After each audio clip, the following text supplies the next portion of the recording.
சிவகாசியில் தான் இங்கே வெடி அதிக இடத்துல தயாரிக்கப்படுகிறது.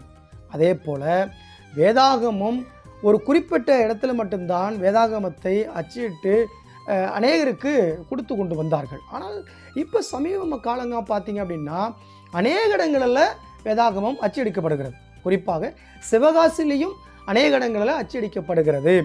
அப்படி அச்சடிக்கும் பொழுது சில எழுத்துப்பிழை காரணமாக அல்லது அச்சு ஒரு இடத்துல 2 இடங்களில் இங்கு பட்டுவிடும். அப்படி படும்பொழுது அந்த வேதாகமத்தை ஒரு பைபிள் 2 பைபிளாக அடிக்க மாட்டார்கள். 1000, 2000, 5000, 10,000 பிரிண்டாக தான் அடிப்பார்கள்.